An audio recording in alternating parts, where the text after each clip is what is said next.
Cheow Hoe, you've explained to us how and why we set up Smart Nation Digital Government Office as well as GovTech. Explain to us how these two entities are now organized. Go into the details of how they're currently organized. GovTech and SNDG has a very symbiotic relationship. The Smart Nation Digital Government Office actually has a permanent secretary in charge of it, so it's a very senior level involvement, and it's really very much almost like a ministry by itself.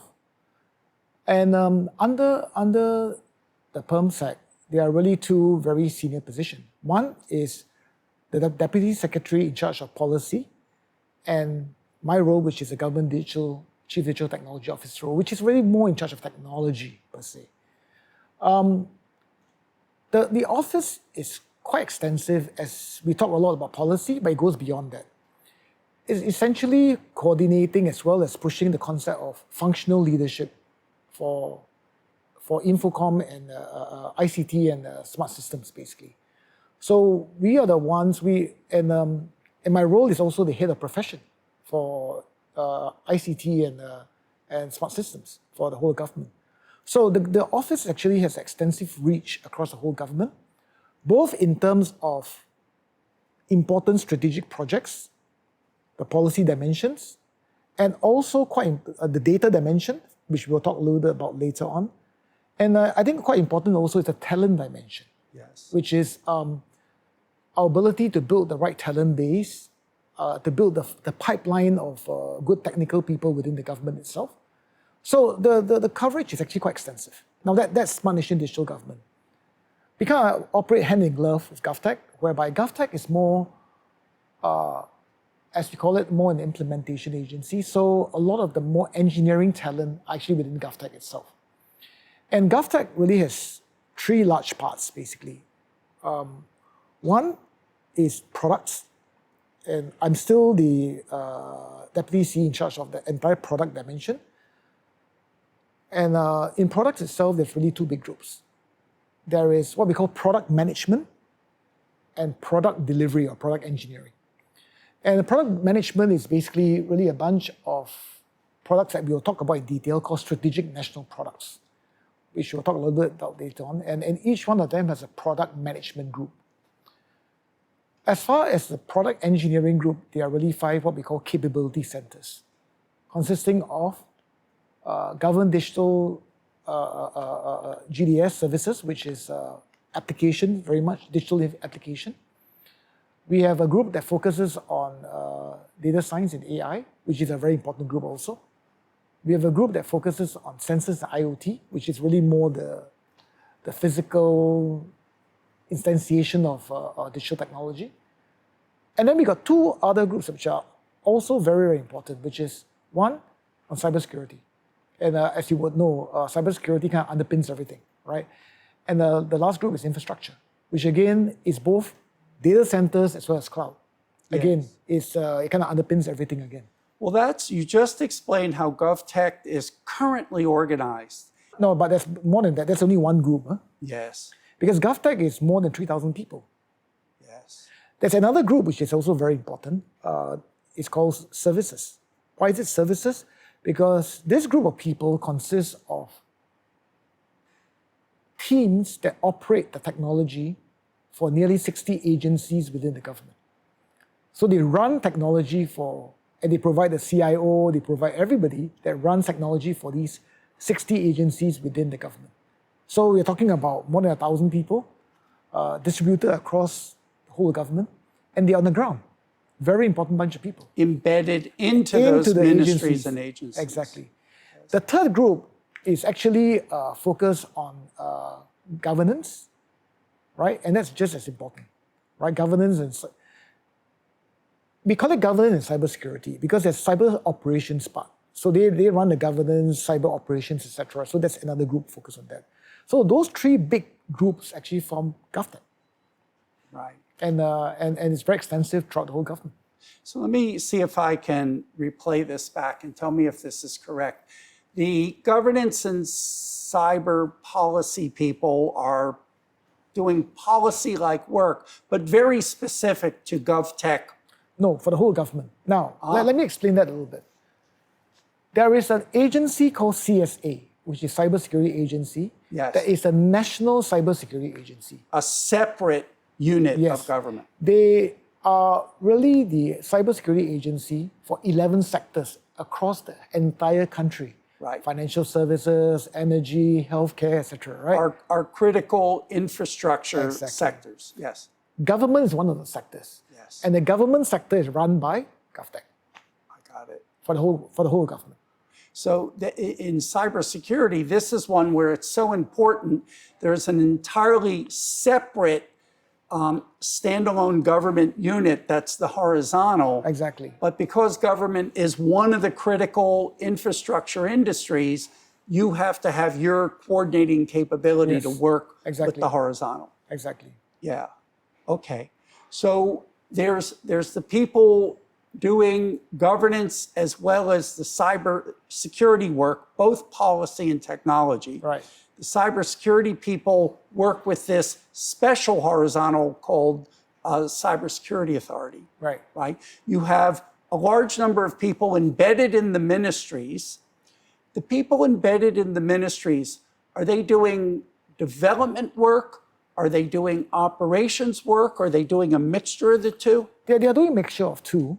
And the reality is that they really run IT for the agencies. So the role of running IT for the agencies actually run by these people. And the reason why we've done this is, and these teams can be as large as like 150 people to as small as like 15, 20 people. Depending on the size of the ministry or agency. Exactly. Yes. The reason why we did this is because, you know, at the end, you really want to build career prospect for people across the whole government. If you are just a very smart guy running a 12 people shop in a small agency, I mean, where else can you go, right? But this allows us to move the right people around, rotate them, build careers for them. And I think that's a very important role. Right. And then we have that other group that's got the product managers for the strategic national products, the people who do the agile development, the people who build the platforms. And how would you compare or just contrast the nature of their work and what they do to the work of the people who are embedded in the actual ministries and agencies? The people in the CAP centers are technical people. They actually write code and actually do the things. So it's really quite a different bunch of people we've hired there. And this is new, right? It didn't exist before 2014. Right. And I think the reason that this group has become so big is because they are now responsible for really many of the strategic products that cuts across the whole government. Without them, it was not possible in the beginning.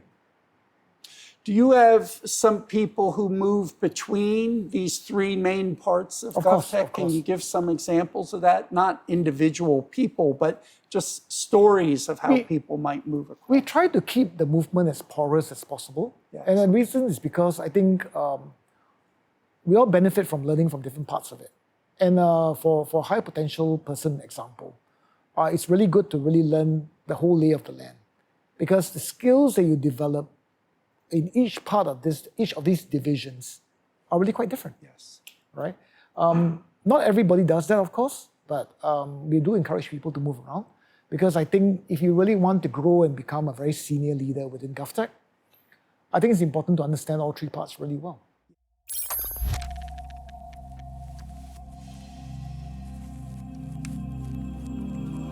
Yes, yes.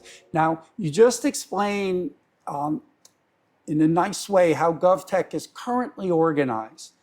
GovTech started in 2017 when all the different parts came together, right? From the old government CIO office from IDA, and as you've explained, it's expanded. How has the organization within GovTech changed over these past 4 years? And why has it changed? Because it would reflect lessons learned. Yeah, when I first took over as Government Chief Information Officer in 2014, I would say maybe 85% of all the people were under services, were really embedded in the agencies. Over the years, you find that the product team has grown significantly. The product team is now more than 1,000 people, right? So you'll find that what's happened is that the growth is going in such a way whereby it becomes a more balanced organization because all three groups are very important. And the advent of the product groups since about 2015 or so reflects the fact that we are really moving away from just letting every single agencies run monolithic systems to more a platform-driven approach, to a product-driven approach, which I think reflects very much the evolution of many other organizations outside the government in the first place, if you think carefully about that. And that the combination of both are quite important. Yes. I want to focus now within GovTech on the one subpart of the organization, the one GovTech pillar that's involved in the development and the product creation. All right. So these are the people at GovTech central headquarters, if you will, though they might be working at home now, of course, right? And you said even that one sub-pillar is split into a few sub-organizations. How has the organization of that part of GovTech, which has grown from 7 people to over 1,000, how has that evolved over these past several years? You know, when we first started, that small group of people was just focused on application development. And that was the kernel of GDS, which is now probably about more than 400 people, right? But you and I know that the different branches of technology are becoming more and more specialized, right? You can't just put everyone together, especially when you got more than 1,000 people, right? When you have like 200 people, that's fine. So you'll find that the logical organization of people who are application development people, software engineers, they kind of constitute what GDS is. Data science became very important, and they are really a different bunch of people. And the advent of AI especially has driven the way we organize those people. Then you'll find that the whole concept of infrastructure has changed dramatically.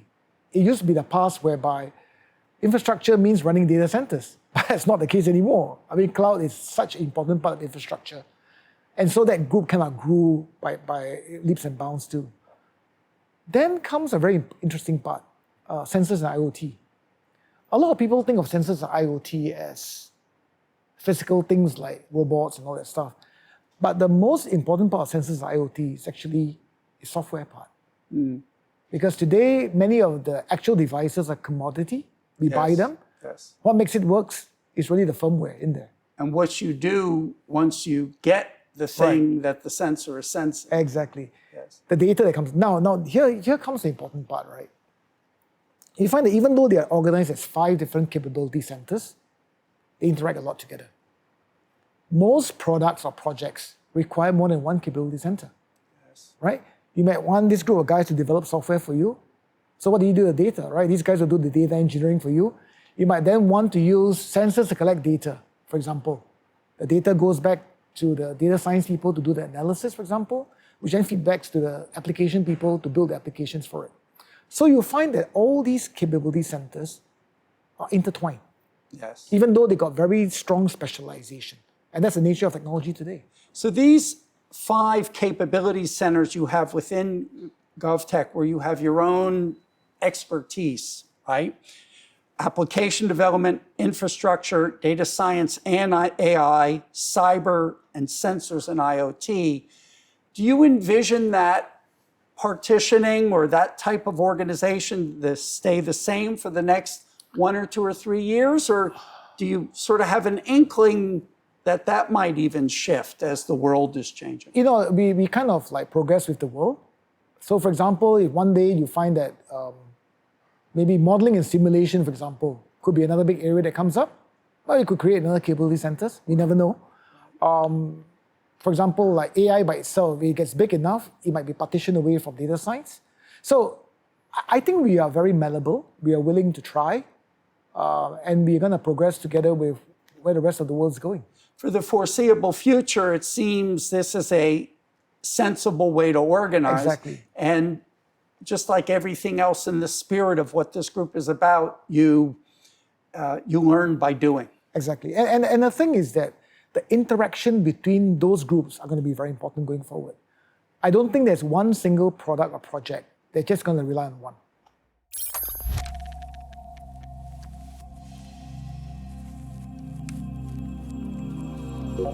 Okay. Yeah. Let's talk about policy and regulatory and some of the national frameworks that make this work possible. Does Singapore have a government data architecture? You see, one of the things which is quite interesting is that we spoke a lot about SMDG just now and that they have a policy group. That group is actually very important for a simple reason that for the longest time, many of the policies written for the government was for a different day and age. So we spoke a lot about cloud policy just now.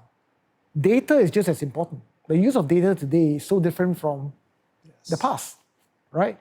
So for example, one key thing that came out was, what should be the right government data architecture going forward? How should government agencies share data more? How do we protect the data? What do we mean by a data architecture, a government data architecture? Is it how we use data? Is it the technical aspects of how we capture and store it? There are really multiple dimensions. As you mentioned, there's the technical aspects. There is the actual use of data, how data can be used, cannot be used, etc. There's also the way we talk about, in some ways, how do we engineer the data? So I'll give you an example. One very important thing that we started with was this concept of single source of truth.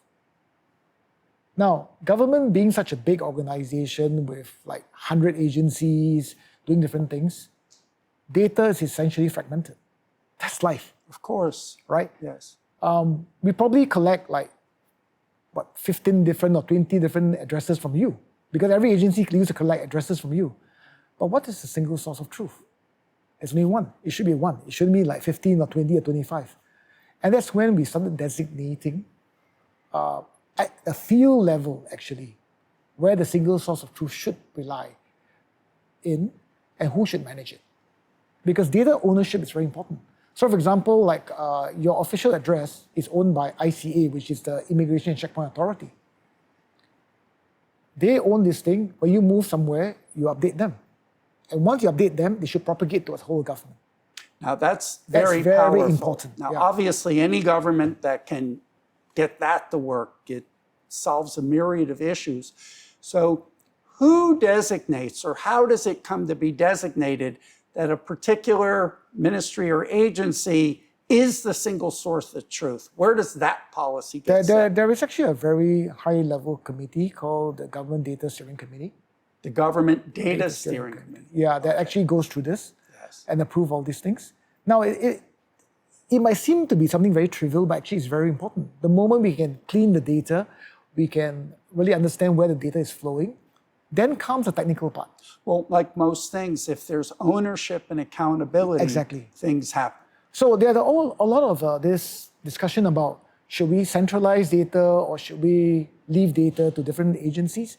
And we took a view that ownership is important. So it's no point just bringing everything together to some central honeypot whereby it becomes a cyber risk, for example. So actually different agencies are tasked to own certain types of data. So this is very interesting. You can have distributed data sources. What you're saying is you don't need to centralize data, but you need to centralize certain policies. Exactly. You need to centralize ownership, Exactly. the source of truth, Exactly. and then the sort of mechanisms and pathways by which, if the single source of truth changes, you get auto-propagation. Correct. And then the second level comes in. How do you share the data? Just the bits and bytes. Because it's not easy, huh? Yes. So that's why we built this thing called Apex, which is a central data exchange. It's basically a API gateway, right? So that for data to flow, for example, you're creating an app today, and you need data from like these 10 agencies. You're not going to go to each one of them and knock on their door. They have created APIs whereby you can onboard into your application. Not too many years ago, you would have gone to every Yes. one of the 10 and knocked on the door. But Which- you're saying now, the way we've evolved, you don't need to. In the past, some of the engineers will tell you that it will take up to a year to get a source of data. Easily. Send a justification to the agency, get approvals and all these things, and then build the link, build everything. By the time you finish, it's about a year. Today, it's like you open a tab, it's there. The APIs are published across the government. People look at it and they say, oh, I need this source of data. They ask for permission. It's approved. You turn on the tab and you get the data. You onboard the API into your application. That is also a very important part of this. Because if you have data that you can't share, then it's useless. So I think that's a really on-the-ground, powerful example of transformational. Exactly. Before, it could take a year to move through the end-to-end process of requesting and receiving data. And now it can be done in, is it weeks? Is it days? It can even be days, literally. Yes. Right? So there are many, that's why I say there are many layers to this, right? There is a policy level layer, there is a architecture layer, there is a technical layer. All these things are important to what's contributing to the... Part of our national policies about government data architecture is this government data steering committee that establishes ownership and the single source of truth. Yep, exactly. And then there's another part that comes into play, personal data protection. Yes. Right, the data has to be protected also. And there's a commission, an independent commission that was set up called PDPC, Personal Data Protection Committee. And where is that located in the government? Is it under Smart Nation Digital Government or is it separate? It's separate. It's actually under MCI. The Ministry of Communications Yes. and Information. Yep. And if I recall right, it's actually a part of the Infocom and Media Development Correct. Authority, that Correct. agency. Correct. So, data seems like a very simple thing, but if you peel off the layers one by one, you realize that the infrastructure they need to put in place for it to work is very complex. Yes. And you just gave a good example where data is everywhere, vertical, horizontal, central, distributed, right? And there's sort of all kinds of special circumstances. But for example, our Personal Data Protection Commission is under a particular ministry and a particular agency, the IMDA, but it's playing a horizontal role. Right. And then organizations like GovTech, Smart Nation Digital Government Office, the Government Data Steering Committee have ways of coordinating. Right. So it's... And Steve, the reason why the PDPC has to play a horizontal role is that it doesn't just cover the government, it covers everybody. The entire industry. country. Exactly. Yes. Public sector, private sector, as well as nonprofit. Correct. They don't directly govern government data, but they are very strong inputs into the way we manage data in the government. So, That's an important statement. yeah. You see, these are all components of what builds a smart nation. Right. Right. Personal Data Protection Commission, a unit that's focused on data privacy. Right. I'm familiar with that. I happen to sit on their advisory committee for 6 years.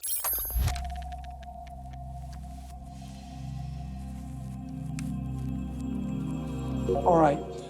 You gave some references to cloud as being an example where older policies just never even anticipated the sets of questions to go. And again, because of the horizontals and verticals across our government, how does cloud policy get set? Where's the locus for that? Is it centralized or both centralized and distributed? The cloud policy is centralized because at the end of the day, this has to be a joint kind of decision together with the security agencies, right? Because if you think of it, one of the major concerns about cloud or commercial cloud, basically, is that we have moved from an era whereby you are able to control everything to a point whereby there's a level of faith that the cloud service provider can provide you with the kind of security and compliance that's needed. And it's not blind faith. At the end, you got to figure out what can and cannot be there, right? And that policy was not easy to come by. Well, let's just clarify the word cloud, because there could be a cloud within the government. Of course. That's exclusive for the government. And while to each ministry, it's as if you're using an external cloud, it's completely controlled by the government with your own data centers. And then there's the commercial providers, but even within the commercial providers, there can be different types of arrangements given the nature of government data. So talk to us about what cloud means, the different types of cloud arrangements and related policy governance. We, of course, have our own private cloud, and that was easier to regulate because we run it in our data centers, right? So that is so-called totally controlled by us. But what I'm referring to more is a commercial cloud, and that's really the tricky part, right? The problem with commercial cloud is that the transparency and visibility is not that apparent to most people. It's in some ways a black box. It's almost like turning on the electricity and say, I get electricity, but where does it come from? Which power station it comes from? Who does the generation? Who is the independent power provider? Nobody knows, right? So that kind of like threw a very big spanner in the works of policy. And we had to work through quite a couple of years to get that sorted out.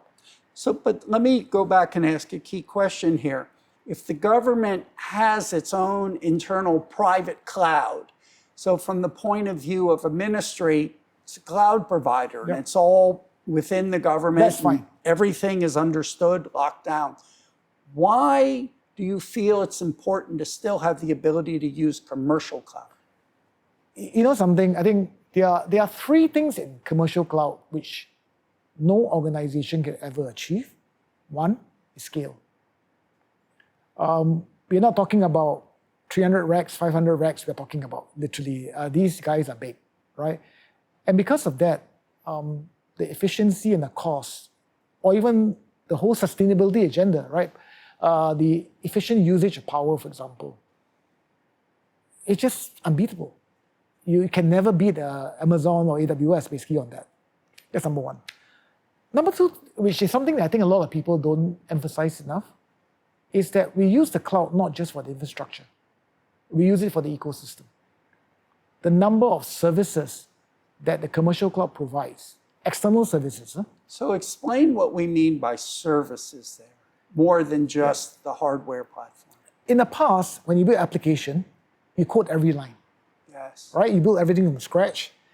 You know, I mean, we are all old enough to understand this, right? That in the past, when you start building an application, the first thing you do is to buy hardware, right? We have this thing called a BOM, bills of material. Why is it called a BOM? Because you need to order servers, racks, network equipments, everything to set up what you need for just that to be able to do the design and the software. That's a start. Then the next thing you need to do is that you got to really build everything from scratch, right? And then finally you go through all the UAT process, etc., and you go live. Today, applications are not built that way. Many of the functions within an application can be onboarded from a commercial provider. So for example, do I build a payment service in my application? I shouldn't. I can use something like Stripe or PayPal, and it's done. It's out there.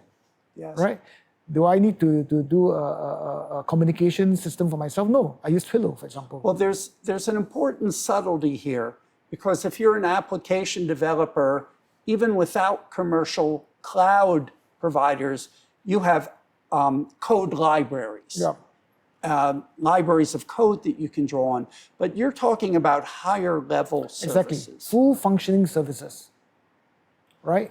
You know, to build a payment service like Stripe, it's going to cost you a lot of money, and there are thousands of people maintaining it. Can you do that? You can't. Right. So you rely on a service, for example. And these things are powerful because all you need to do is write a couple of lines of codes, consume that service, and you are done. And you're saying the commercial cloud providers already have the hooks. And many of them are built on commercial cloud already. Yes. And I think that's a very powerful second thing. So you gave a good insight into why the government, even if it has its own internal cloud, there's still compelling advantages to want to make use of services from the commercial cloud. And therefore, you need the policies to govern this. There's also another factor which is quite important, which is if you talk about resilience, the cloud is amazing. Why? Because ultimately, today, if you want to build resilience in your data centers, you got to build 2 or 3 or even 4 data centers to get kind of resilience. In the cloud, 2 buttons and you're done. Right? So there are a lot of advantages of the cloud besides just cost, which I think we can never replicate as a small provider ourselves. Because of the scale. There's no way we can do that. Right. Even a large government No way. is small scale compared to the major cloud providers Exactly. in their global capabilities. Exactly. Okay. All right. Across the government, is there any special coordination for cloud?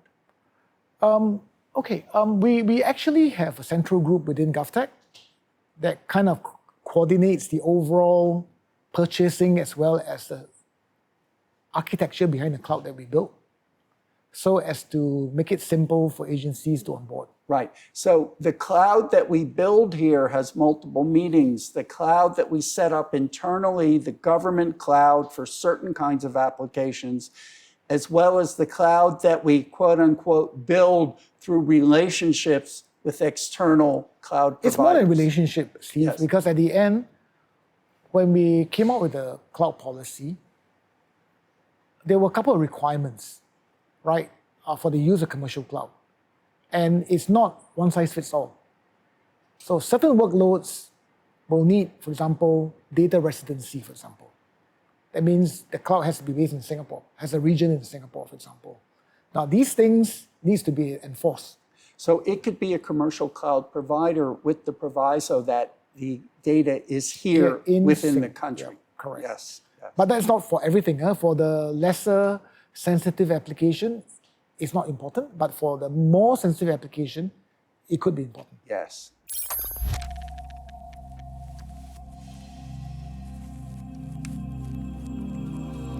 Cheow Hoe, another part of Singapore's national policy efforts related to digital government is an entity called the National AI Office.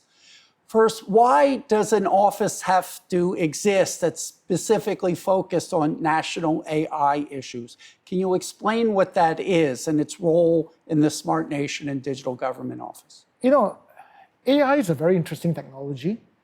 Just like every other new technology, the hype kind of precedes everything else, right? And it's quite scary because everybody wants the AI project. And the question, there are a couple of questions that needs to be answered. First of all, what problem are we trying to solve with AI? And that's not the easy question to answer. So I think one of the things that the National AI Office does very well is to really get people to start focusing on very strong use and practical use cases for AI, rather than just saying that I want an AI project. Now, and we started focusing on a couple of industry, for lack of a better word, or verticals, things like healthcare, for example, things like transportation, for example. And it's important because otherwise, many of them becomes just technologies chasing after a problem, which is not really what we want. That's the first thing. The second thing that I think was quite important was about ethics in AI. Now, one of the dangerous things about AI is that at a certain point, explainability becomes difficult, and you really don't want to do things just because a machine says so. Well, let me, as you make that point, explainability becomes difficult if certain AI methods are used. Explainability is not difficult if other AI methods are used. That's correct. So and again, the word AI is so broad. Yes. And that's the problem, right? We tend to lump everything into AI, whether it's machine learning, whether it's deep learning, and they're all different in many ways, right? Using the right technology is important. Right. And making sure that we use the right tool for the right job is just very important. Yes. And I think to build that capability to understand that and to shift people's thinking into the right direction is going to be very important. And then the third thing goes back to policy again, right? It's not just about AI, it's about the use of data in AI. So if you're not careful, again, primary source of data is easier to control. The moment it becomes manipulated, the secondary source and tertiary source of data becomes even more difficult for AI. So I think this office is important. It's timely and important that if we are seriously going to push this area further, we need to kind of like build the fundamentals and foundation before we can take it further. So let me just probe on this, because on one hand, factually, we know AI is not new. Yep, it's not. It's got a 60-year history. Right. Even a lot of the things happening now, the methods, the principles have been worked out over the decades. But there's obviously a lot of new things happening. Right. And there's a lot of new demonstrations of capability that exceed what people could do even just a few years ago, even a year ago, with combining computational methods, data, and compute infrastructure. Right. But we have as you said, a national AI office, right? There's many other aspects of using computers for optimization, for planning, for search. We don't set up specific offices for them. So there's a reason why we want a national AI office. Like you said, to make sure we have good use cases. Right. So what led to the creation of this specific office? I think Steve explained that, right? It's beyond, one is use cases to make sure that we are using the right tools for the right things. Right. The second thing, which I think is quite important, as we mentioned, is ethics. Responsible usage. Correct. Responsible usage and ethics in AI. Right. Then the third thing is that it's also quite important to go back to actually the data itself. One of the powers of AI today versus 20 years ago is the availability of data. Yes. You know, and the ability to combine data, which is very important. Yes. And but in the great wisdom of Spider-Man, right? You know, with great powers come great responsibility, and we got to make sure that these things are done properly. Right. If you want to take it forward. So it's the office is not really worried about the precise boundary about what is and is not AI. Yeah, no, it's not. In the sense that we're able to do things with the combination of data, algorithms, computing infrastructure Right. that were not possible before. Yes. And with that comes, as you said, well, do we really have a clear and a strong use case as opposed to just Right. sort of the hype? Right. And these issues of responsible usage. Exactly. And all of these sort of data policies that get involved. Yep, that's correct. All right, well, this, I think, is a very sensible explanation as to why it makes sense to have a national AI office.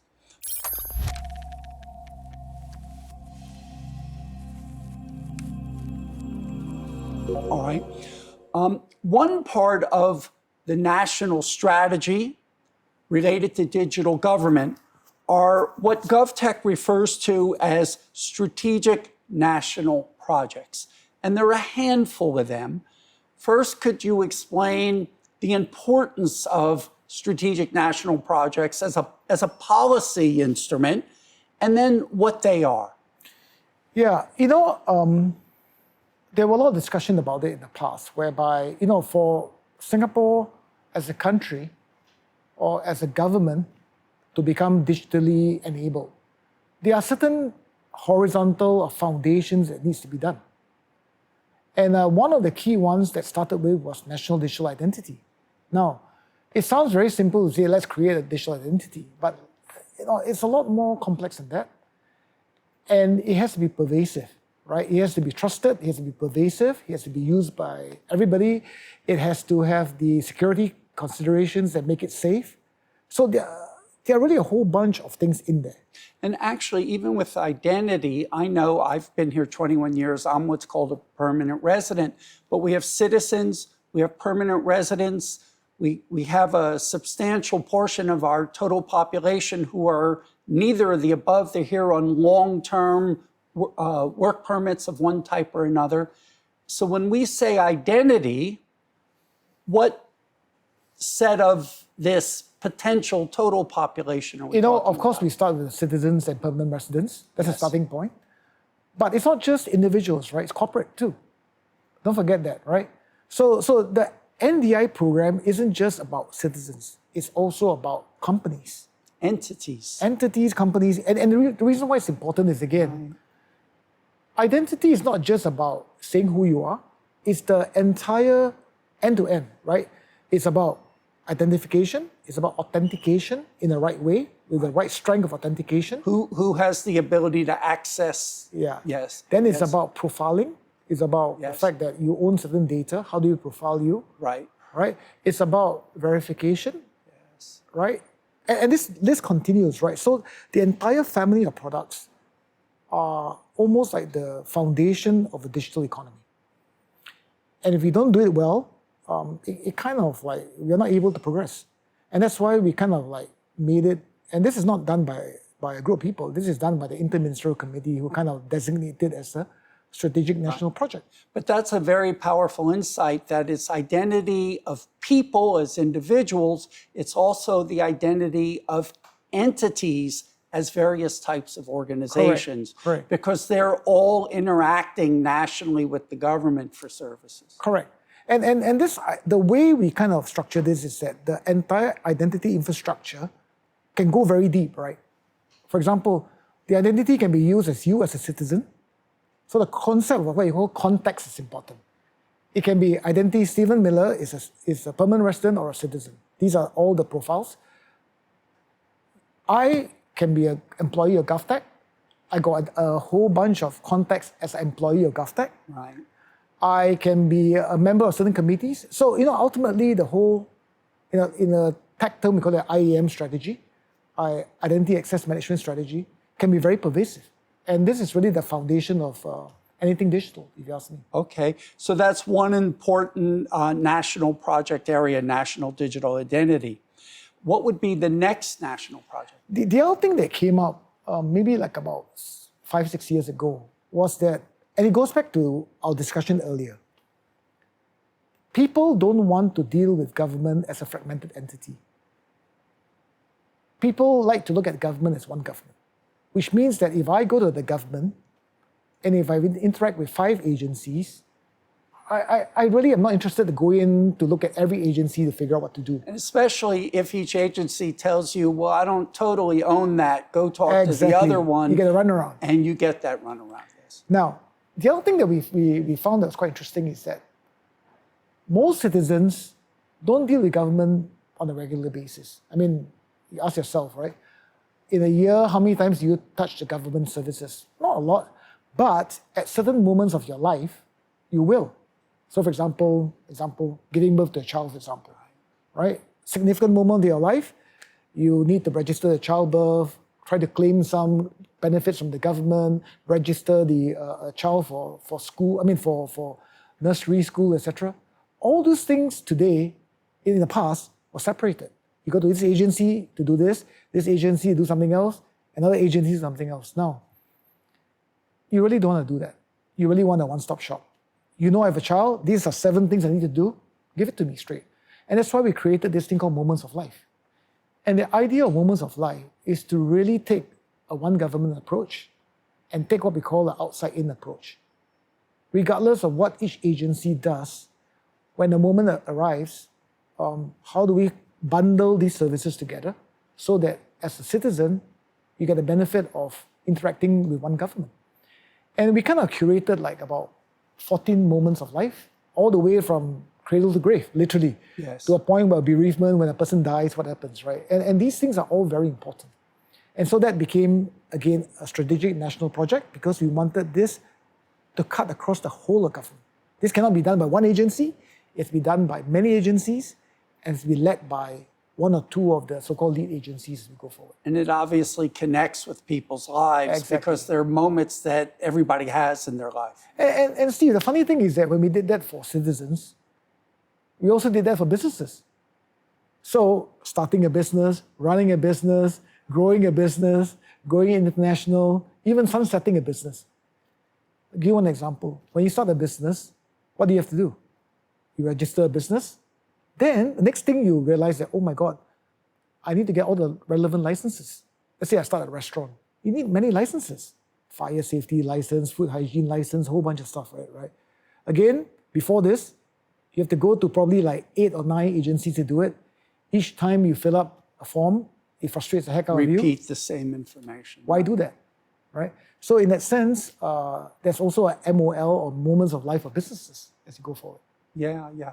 Well, I think those two examples, moments of life, I think we now call it Life SG. Yes, and a Go Business. And Go Business, which is the comparable one for the life cycle of a business entity.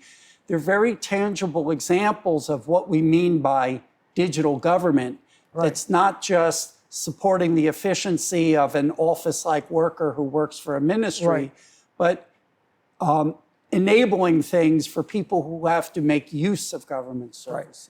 Next one would be Smart Nation Census Platform. Yes. And then one more would be digital workplace. Now, this is interesting, right?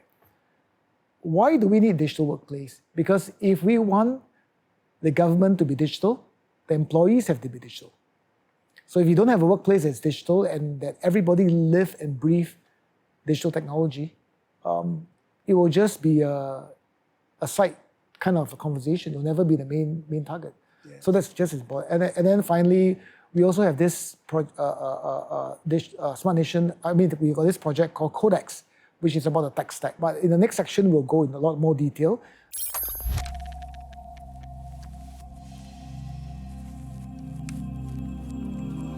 Now, the things that we have talked about per the introduction and also on building the foundations, they all assume we have capable people. And there's a lot of dimensions of capability here, both the conceptual, where we want to plan, the administration, the regulation, different aspects of the technology itself. So you started this interview by saying, when you came in initially as head of the Government Chief Information Office in the old IDA, it was a different kind of capability profile. So talk to us about the trajectory in building out capabilities within the government that have made it possible to move to where you've moved. You know, this is probably the biggest challenge of any government wanting to go digital, is to get the right people. And getting the right people is not easy. And we're not talking about just engineers, right? It's really a whole, group of people that are quite different. All the way from people who understand policy, all the way down to people who have managerial skills that are managing engineers, for example, Right. to the real technical people, right? And in the beginning, it was very difficult for us to hire people like that, because if you're a very experienced engineer, for example, why would you join the government? Why didn't you join Google or AWS or one of those, right? So there must be a reason for these people to join the government. And I think one of the key reasons that we always pitch to them is it's about purpose. I was talking to someone in Google before, and it's kind of a joke. I said, all you do is sell advertisements, right? Now, is that a great purpose in life? Not really. You make a lot of money, yeah, true, but so what, right? So many of them who join us at the end are focused on purpose. Purpose-driven. They are very keen to make lives of people better. Yeah. And they are willing to join us because they want to do projects that are very impactful for the whole country, right? That will benefit citizens, businesses, etc. And that was really how we started bringing in good people from the private sector to help. Now, as GovTech was formed in 2017 and moved on its trajectory, to what extent was it repurposing existing people and building their capability set versus bringing in people with new capability sets? Both are just as important. We just want to bring everyone along, right? So for existing people, we even came out with a digital academy to train people, to make sure that people are trained to take up new skills, because the world is changing, and the most important thing about relevance is learning something new, right? And so by training people, by reorganizing GovTech to create roles, different roles for people, we are able to then bring people along in this journey. But at the same time, that's not good enough. we also need to bring in another group of people who can basically help us, grow faster. And then there's a third dimension which is quite important. How do we bring in young people, fresh graduates into the government so that they can have a pipeline of people coming into the government to really drive the change together with us. So it's not just about existing people, it's not just about new people, but the pipeline is important. So tell us about some of the new programs that you have put in place to enable this people development. So, for example, if you look at it, there are a couple of things, right? One is that, let's start with the pipeline. Of course, we have scholarships for many of the young people to join us.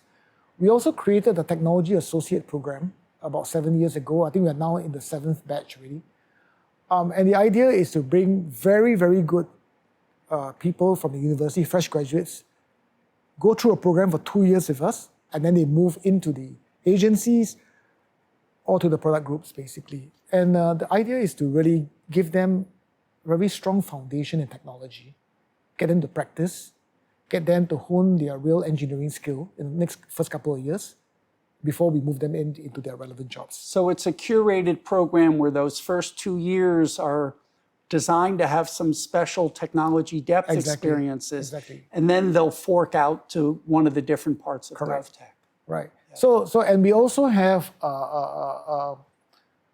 a digital technology scheme whereby we really bring in very, very good top talent in technology, whereby they are placed on a scheme whereby their remuneration, etc., is commensurate with the tech industry, basically, so that the hygiene factor is settled. Well, you just made this comment that we have people in certain technology tracks where the compensation is commensurate with, not so far from the commercial sector. That doesn't just happen by chance. Most governments struggle with that. By what policy mechanism was that issue addressed? We believe from day one that if you truly want to attract good people and sustain them, you need to fulfill the hygiene factor, right? You can't pay them at 20% of the industry. It has to be at least on the average or slightly more, right? And that's why the compensation scheme is important. Our ability to make sure that the hygiene factors are taken care of so that we can basically sustain and hold these people. Right. No, but Steve, that doesn't mean that we will be able to compete with the Googles of the world. No, of course, you're not going to outbid, but you just don't want the gap to be so large. Exactly.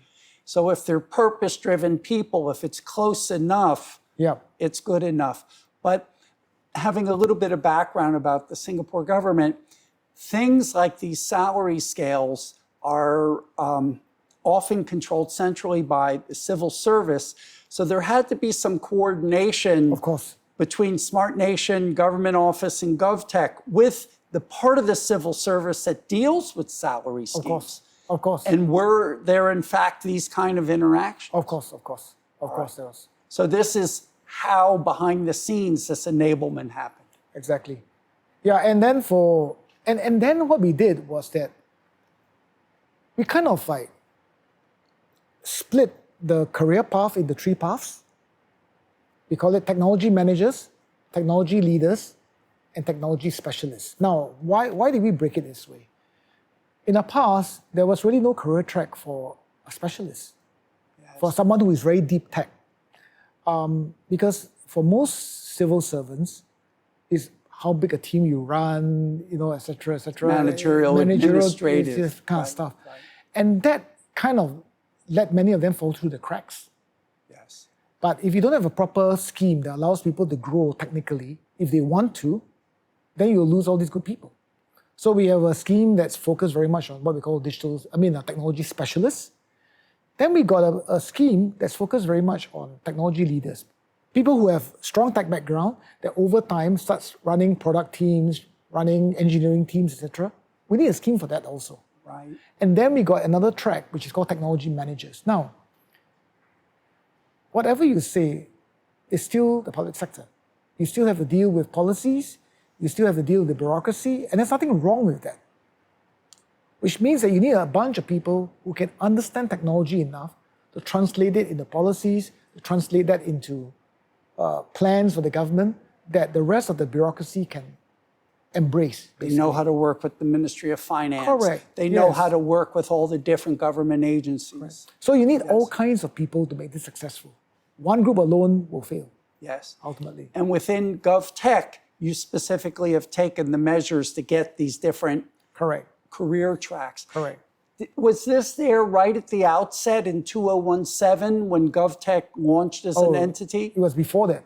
Even before that? We really started doing this before that. All right. Right? But then by the time GovTech was formed, we had a lot more structure. It got better. So what you're saying is even in the prior IDA, Right. this multiple tracks within the was technical slowly community. coming together. But it's only when GovTech was formed that we really had a more institutional view of this that we were able to get it there. And then you've continued to Right. move on. Right. And that's important. Okay.